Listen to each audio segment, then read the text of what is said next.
ವೀಕ್ಷಕ ಪ್ರಭುಗಳಿಗೆ ನಮಸ್ಕಾರ. ಇವತ್ತು ಬಾಗಲಕೋಟೆ ತಾಲೂಕಿನ ಮುಗುಳಳ್ಳಿ ಗ್ರಾಮದಲ್ಲಿರುವಂಥದ್ದು. ಮುಗುಳಳ್ಳಿ ಗ್ರಾಮದ ಈ ಗ್ರಾಮ ಪಂಚಾಯತ್ ಏನಿದೆ, ಅದರ ಅಭಿವೃದ್ಧಿ ಅಧಿಕಾರಿಗಳಾಗಿರ್ತಕ್ಕಂತಹ RH ನದಾಫ್ ಮೇಡಮ್ ಅವರು ನಮ್ಮ ಜೊತೆ ಇದ್ದಾರೆ. ಇವತ್ತು ಗ್ರಾಮೀಣ ಅಭಿವೃದ್ಧಿ ಹೇಗಾಗಿದೆ, ಗ್ರಾಮದಲ್ಲಿ ಯಾವ ರೀತಿ ನೈರ್ಮಲೀಕರಣ ಇದೆ, ಇಲ್ಲಿನ ನೀರಿನ ವ್ಯವಸ್ಥೆ ಹೇಗಿದೆ, ಹಾಗೆ ಇಲ್ಲಿ ಅಭಿವೃದ್ಧಿ ಪಥದಲ್ಲಿ ಈ ಗ್ರಾಮ ಪಂಚಾಯತಿ ಸಾಗ್ತಾ ಇದೆಯಾ ಅನ್ನುವಂಥ ನಿಟ್ಟಿನಲ್ಲಿ ಅವ್ರನ್ನ ಮಾತನಾಡಿಸ್ತಾ ಹೋಗೋಣ.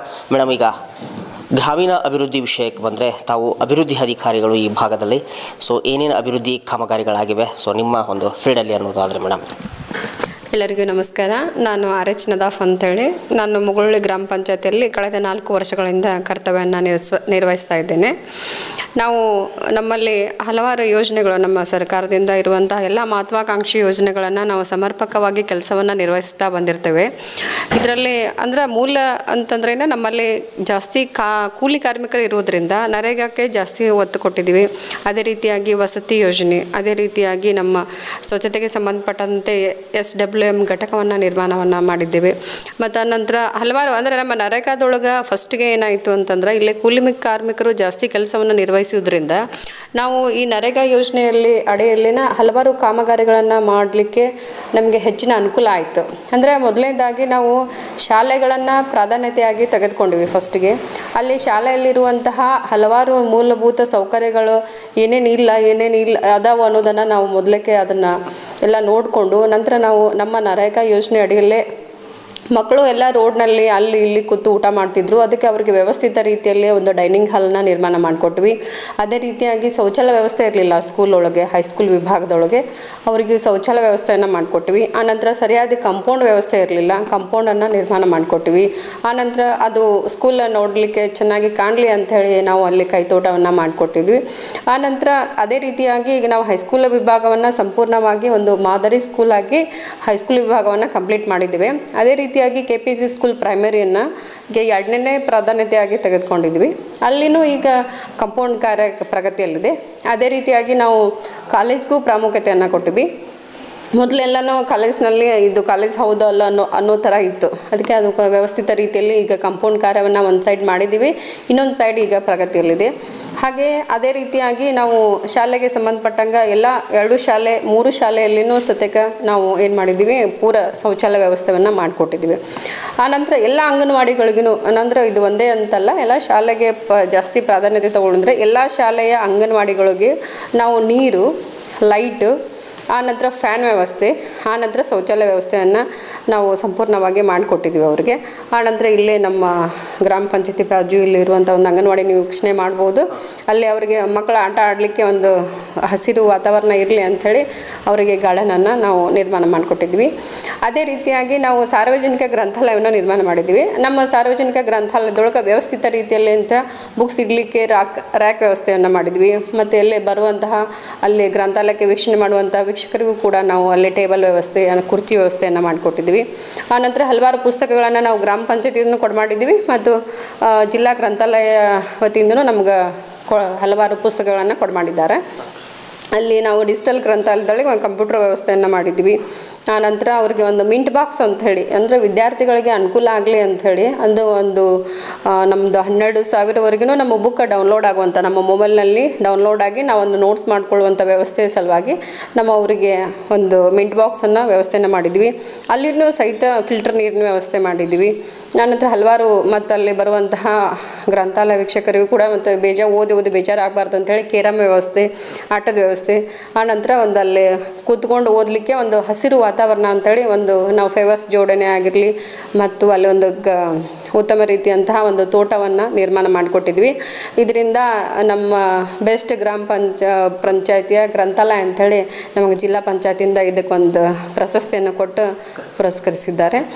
ಅದೇ ರೀತಿಯಾಗಿ ನಮ್ಮ ಊರಿನ ನೈರ್ಮಲೀಕರಣಕ್ಕಾಗಿ ಸಂಬಂಧಿಸಿದಂತೆ ನಾವು ಪ್ರತಿಯೊಂದು ಹಳ್ಳಿಯನ್ನು ಒಂದೊಂದು ಪ್ರಾಧಾನ್ಯತೆಯಾಗಿ ತೆಗೆದುಕೊಂಡಿವಿ. ನಮ್ಮಲ್ಲಿ 5 ಊರು ಇರುವುದರಿಂದ, ಅಂದರೆ ಮುಗುಳಳ್ಳಿ, LT1, LT2 ಮತ್ತು ಹೊನ್ನಾಗಟ್ಟಿ, ಸಂಗೊಂದಿ ಊರು 5 ಊರು ಇರುವುದರಿಂದ ನಾವು LT1 LT2 ಮೊದಲ ಪ್ರಾಧಾನ್ಯತೆಯಾಗಿ ತೆಗೆದುಕೊಂಡಿವಿ. ಅಲ್ಲಿ ಒಂದು ವೆಟ್ಲ್ಯಾಂಡನ್ನು ನಿರ್ಮಾಣ ಮಾಡಿದ್ದೀವಿ.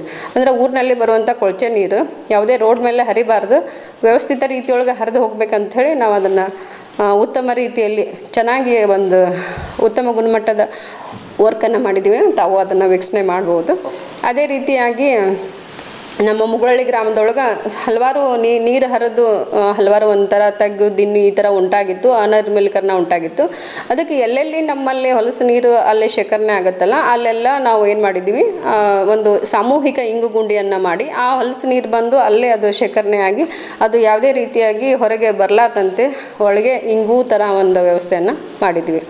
ಅದೇ ರೀತಿಯಾಗಿ ನಾವು ಇದೇ ಮತ್ತು ನಮ್ಮಲ್ಲಿ SWM ಘಟಕವನ್ನು ನಮ್ಮ ನರೇಗಾ ಯೋಜನೆ ಅಡಿಯನ್ನು ನಿರ್ಮಾಣ ಮಾಡಿದ್ವಿ. ಅಂದ್ರೆ ನಮ್ಮ ಎಲ್ಲ ಕಸದ ವ್ಯವಸ್ಥೆಯನ್ನು ಮನೆಗೆ ಏನು ಹಸಿರು ಪುಟ್ಟಿ, ಒಂದು ಒಣ ಕಸ ಹಸಿ ಕಸ ಅಂತೇಳಿ ಪುಟ್ಟಿಯನ್ನು ಕೂಡ ಮಾಡಿದ್ವಿ. ನಾವು ಇಲ್ಲಿ ಊರಿನಲ್ಲಿ ಶೇಖರಣೆ ಆಗುವಂತಹ ಏನು ಹೊಲಸು ಇದನ್ನು ನಾವು ಅಲ್ಲಿ SWM ಘಟಕದಲ್ಲಿ ಅದನ್ನು ಹಾಕುವಂಥ ವ್ಯವಸ್ಥೆಯನ್ನು ಮಾಡಿದ್ವಿ. ಅದಕ್ಕೆ ಮಹಿಳಾ ಡ್ರೈವರ್ ಇದ್ದಾರೆ ಒಂದು ನಮ್ಮ SSGಯಿಂದ, ಅವರು ಅದೇ ಕಾರ್ಯವನ್ನು ನಿರ್ವಹಿಸ್ಕೊಂಡು ಹೋಗ್ತಾ ಇದ್ದಾರೆ. ಅದೇ ರೀತಿಯಾಗಿ ಇನ್ನೂ ಹಲವಾರು ಕಾಮಗಾರಿಗಳನ್ನು ನಾವು ಮಾಡ್ತಾ ಇದ್ವಿ. ಈಗ ಅಂದ್ರೆ ನಮ್ಮದು SSG ಸೆಡ್ ಅಂದ್ರೆ ನಮ್ಮಲ್ಲಿ ಸ್ವಸಹಾಯ ಸಂಘದವರಿಗೆ ಒಂದು ಅವರಿಗೆ ವ್ಯವಸ್ಥೆ ರೀತಿಯಿಂದ ಮೀಟಿಂಗ್ ಮಾಡಲಿಕ್ಕೆ ಯಾವುದೇ ರೀತಿ ಒಂದು ಕಟ್ಟಡ ಇರಲಿಲ್ಲ. ಅದಕ್ಕೆ SSG ಸೆಡ್ ಅಂತೇಳಿ ಅವರಿಗೆ ಒಂದು ಸ್ವಸಹಾಯ ಸಂಘದವ್ರಿಗಾಗಿ ಆ ಒಂದು ಕಾರ್ಯವನ್ನು ನಾವು ಮಾಡ್ತಾ ಇದ್ವಿ. ಹಾಗೆ ರೀತಿ ವಸತಿ ಯೋಜನೆಯಲ್ಲಿ ಸದ್ಯಕ್ಕೆ ನಾವು ಫಲಾನುಭವಿಗಳನ್ನು ಪಾರದರ್ಶಕವಾಗಿ ಆಯ್ಕೆ ಮಾಡ್ತಾ ಇದ್ವಿ. ಗ್ರಾಮ ಸಭೆಯಲ್ಲಿ ಬರುವಂಥ ಎಲ್ಲ ವಸತಿ ಯೋಜನೆಯ ಅರ್ಹ ಕುಟುಂಬಗಳಿಗೆ ನಾವು ಮನೆಯನ್ನು ಶಾಂಕ್ಷನ್ ಮಾಡ್ತಾ ಇದ್ದೀವಿ. ಹೀಗೆ ಹಲವಾರು ಮತ್ತು ವರ್ಗ ಒಂದು ಅಂದರೆ ನಮ್ಮ ಸ್ಥಳೀಯ ಕಂದಾಯವನ್ನು ಅಂದರೆ ನಮ್ಮ ತೆರಿಗೆ ವಸೂಲಾತಿಯನ್ನು ಸದ್ಯಕ್ಕೆ ಈ ವರ್ಷದಲ್ಲಿ ನಾವು 100% ನಾವು ಮಾಡಿದ್ವಿ. RC ಸೆಂಟ್ರ್ ಇತ್ತು. ಮೊದಲೆಲ್ಲ ಜನರು ನಮಗೆ ಸಹಕಾರ ಕೊಡ್ತಾ ಇರಲಿಲ್ಲ, ಅಂದ್ರೆ ನಾವು ಮುಳುಗಡೆ ಪ್ರದೇಶದವರು ಈ ಥರ ಇತ್ತು. ಮತ್ತು ಅವರಿಗೆ ನಮ್ಮ ಗ್ರಾಮ ಪಂಚಾಯತಿಯಿಂದ ಕನ್ವಿನ್ಸ್ ಮಾಡಿ ಅವ್ರಿಗೆ ಎಲ್ಲ ನಮ್ಮ ಅಧ್ಯಕ್ಷರು, ಸದಸ್ಯರು ಮತ್ತು ನಮ್ಮ ಎಲ್ಲ ಗ್ರಾಮ ಪಂಚಾಯತಿಯ ಸಿಬ್ಬಂದಿಯ ಒಂದು ಸಹಕಾರದಿಂದ ಇವತ್ತು ನಾವು 100ಕ್ಕೆ ಈ ವರ್ಷದ ತೆರಿಗೆ ವಸೂಲಾತಿಯನ್ನು ನಾವು 100ಕ್ಕೆ 100ರಷ್ಟು ಪ್ರಗತಿಯನ್ನು ಸಾಧಿಸಿದ್ದೀವಿ. ಹೀಗೆ ಹಲವಾರು ಕಾಮಗಾರಿಗಳನ್ನು ಮತ್ತು ಕೆಲಸಗಳನ್ನು ಉತ್ತಮ ರೀತಿಯಲ್ಲಿ ನಡೆಸ್ಕೊಂಡು ಬರ್ತಾ ಇದ್ದೀವಿ, ಇನ್ನು ಮಾಡ್ತಾ ಹೋಗ್ತೇವೆ. ಮೇಡಮ್, ಇನ್ನು ಹೊನ್ನಾಕಟ್ಟಿ ಒಂದು ವಿಷಯಕ್ಕೆ ಬಂದರೆ ಅಲ್ಲಿ ಸ್ವಲ್ಪ ನೈರ್ಮಲ್ಯದ ಕೊರತೆ ಇದೆ ಅಂತಕ್ಕಂಥ ಒಂದು ಅಲ್ಲಿನ ಜನರ ಅಭಿಪ್ರಾಯ. ಇಲ್ಲ, ಅದನ್ನು ನಾವು ಪರಿಶೀಲನೆಯನ್ನು ಮಾಡಿದ್ದೀವಿ. ಅಲ್ಲಿ ಹೊನ್ನಾಗಟ್ಟಿ ಗ್ರಾಮದಲ್ಲಿ ಏನಾಗಿದೆ ಅಂತಂದರೆ ನಮ್ಮಲ್ಲಿ ಗ್ರಾಮಟನ ಇರುವಂಥ ಜಾಗ ಕಡಿಮೆ ಇದೆ. ಆನಂತರ ಊರಿನ ಸುತ್ತಮುತ್ತ ಎಲ್ಲನೂ ಅಕ್ವೇರ್ ಆಗಿಬಿಟ್ಟಿದೆ. ಅದು ಅಕ್ವೇರ್ ಆಗಿ ಅವ್ರು ಏನು ಮಾಡಿದ್ದಾರೆ, ತಮ್ಮ ಹೊಲದೊಳಗೆ ಮನೆಯನ್ನು ನಿರ್ಮಿಸ್ಕೊಂಡಿದ್ದಾರೆ. ಅದು ಮನೆ ಹೋಗಿ ಈಗ ಅದು ಊರಾಗ್ಬಿಟ್ಟಿದೆ. ಅದು ನೋಡೋರ ಕಣ್ಣಿಗೆ ಊರು ಕಾಣಿಸ್ತಾ ಇದೆ. ಬಟ್ ನಮ್ಮಲ್ಲಿ ಕಾನೂನಿನ ದೃಷ್ಟಿಯಿಂದ ಅಲ್ಲಿ ಕೆಲಸ ಮಾಡಲಿಕ್ಕೆ ಹೋದರೆ ಅಲ್ಲಿ ಹೊಲ ಅಂಥೇಳಿ ನಮ್ಗೆ ತೋರಿಸ್ತಾ ಇದೆ. ಬಟ್ ಅವರು ಹೊಲದವರು ಹಲವಾರು ತಕರಾರು ಅರ್ಜಿಗಳನ್ನು ನಮ್ಮ ಗ್ರಾಮ ಪಂಚಾಯತಿಗೆ ಸಲ್ಲಿಸಿದ್ದಾರೆ. ಇದು ನಮ್ಮ ಹೊಲ ಇರೋದ್ರಿಂದ ಇಲ್ಲಿ ಯಾವುದೇ ಕಾಮಗಾರಿಯನ್ನು ನೀವು ಮಾಡ್ತಕ್ಕದ್ದಲ್ಲ ಅಂತೇಳಿ. ಈ ರೀತಿಯಾಗಿ ಅಲ್ಲಿ ಸ್ವಲ್ಪ ಅನರ್ಮಿಕಲ್ ಇತ್ತು. ಈಗೂ ಸದ್ಯಕ್ಕೆ ನಾವು ಅಲ್ಲಿ ಅಷ್ಟಿದ್ರೂ ಅಲ್ಲಿ ರೈತರಿಗೆ ಕನ್ವಿನ್ಸ್ ಮಾಡಿ ತಮ್ಮ ಹೊಲದಲ್ಲಿನ ನಮಗೆ ನೀರು ಅಂದರೆ ಬೂದು ನೀರು ಅನರ್ಮಲೀಕರಣ ನೀರನ್ನ ಹರಿದು ಹೋಗ್ಬೇಕಂತೇಳಿ ಅಲ್ಲಿ ಹೋಗಿ ಅಲ್ಲಿ ಸಾರ್ವಜನಿಕರ ಜೊತೆ ಒಂದು ಚರ್ಚೆಯನ್ನು ಮಾಡಿ, ಹೊಲದ ಮಾಲೀಕರ ಜೊತೆ ಚರ್ಚೆ ಮಾಡಿ, ನಮ್ಗೆ ನಿಮ್ಮದೇ ಹೊಲ ಇದ್ರೂ ಇರಲಿ ಬಟ್ ನೈರ್ಮಲೀಕರಣ ವ್ಯವಸ್ಥೆಗೆ ನೀವು ಸಹಕಾರ ಮಾಡಿರಿ ಗ್ರಾಮ ಪಂಚಾಯತಿಯಿಂದ ಅಂತ ಹೇಳಿದಾಗ ಅವರು ಒಪ್ಕೊಂಡಿದ್ದಾರೆ. ಈಗ ನಮ್ಮ LWM ಅಲ್ಲಿನೂ ಸದ್ಯಕ್ಕೆ ಒಂದು ವೆಟ್ಲ್ಯಾಂಡನ್ನು ನಿರ್ಮಾಣ ಮಾಡ್ತಾ ಇದ್ದೀವಿ. ಈ ವರ್ಷದಿಂದ ಅದು ಪ್ರಾರಂಭ ಆಗ್ತಾ ಇದೆ. ಇದಿಷ್ಟು ಮುಗುಳಳ್ಳಿ ಗ್ರಾಮ ಪಂಚಾಯಿತಿಯ ಅಭಿವೃದ್ಧಿ ಅಧಿಕಾರಿಗಳು ಮಾತನಾಡುತ್ತಿರುವಂಥದ್ದು. ಇವತ್ತು ಗ್ರಾಮೀಣ ಅಭಿವೃದ್ಧಿಯಲ್ಲಿ PDOಗಳ ಪಾತ್ರ ಬಹಳ ಪ್ರಮುಖವಾಗಿರುವಂಥದ್ದು. ಸೊ ಒಬ್ಬ PDO ಮನಸ್ಸು ಮಾಡಿದರೆ ಗ್ರಾಮವನ್ನು ಒಂದು ನೈರ್ಮಲೀಕರಣಗೊಳಿಸುವಲ್ಲೇ ಒಂದು ಪಣವನ್ನು ತೊಡಬಹುದಾಗಿದೆ. ಸೊ ಆ ನಿಟ್ಟಿನಲ್ಲಿ ಇವತ್ತು PDOಗಳ ಜೊತೆ ನಮ್ಮ ಒಂದು KTTV ಸಂದರ್ಶನವನ್ನು ಮಾಡುವ ಜೊತೆಗೆ ಸೊ ಈ ಭಾಗದ ವಿವಿಧ ಪಂಚಾಯಿತಿಗಳಿಗೆ ಭೇಟಿ ಕೊಡುವಂತಹ ಕೆಲಸ ಮಾಡ್ತಿದೆ. ಸೊ ಮತ್ತಷ್ಟು ಅಪ್ಡೇಟ್ಸ್ಗಳಿಗಾಗಿ KTTV ಕನ್ನಡವನ್ನು ವಾಚ್ ಮಾಡ್ತಾ ಇರಿ. ನಮಸ್ಕಾರ, ವಂದೇ ಮಾತರಂ.